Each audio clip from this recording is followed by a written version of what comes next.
Options on futures are just like options on equities. There are many ways to trade them and many styles of trades. Both markets are traded based on the price of an underlying asset, which means the influence of option pricing and expiry will affect both types of trades similarly. When considering options trades, traders in either market will look at important factors like the time you want to be in trades, influence of Greeks, implied volatility, and the flexibility to trade options at the money, out of the money, and in the money.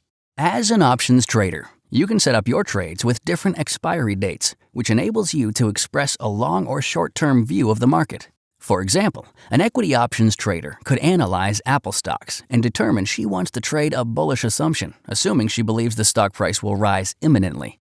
This trader might purchase a call with an option that will expire in 2 weeks to take advantage of the anticipated move. The same is true for an options trader who analyzes the E-mini S&P 500 futures and determines he wants to trade with a bullish assumption and anticipates the move will happen soon.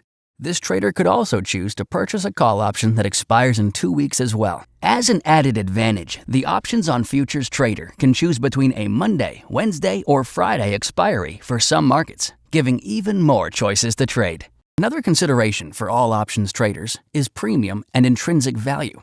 A trade setup used to take advantage of premium and equity options in a stock like Google could also be applied in an options on futures market like the E-mini NASDAQ.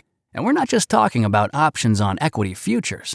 Even an uncorrelated market like crude oil can be traded in a manner to take advantage of implied volatility. For example, a contract in WTI might have high implied volatility, so a trader may decide to trade by selling a spread.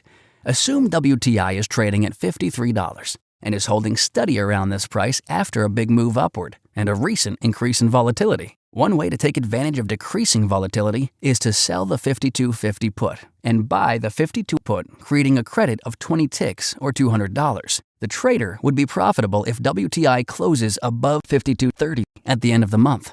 Just like equities, options on futures allow you the ability to choose to trade at, in, or out of the money, which will vary the cost of the options and its risk-reward profile just like any equity option. For example, a trader who thinks gold futures will skyrocket to new highs could buy an out-of-the-money call with the expectation that price will move through this strike. Assume gold futures are trading at $11.84. A trader might buy a $12.80 call for around $5.50. Gold would have to have a large move by expiry for this option to pay off.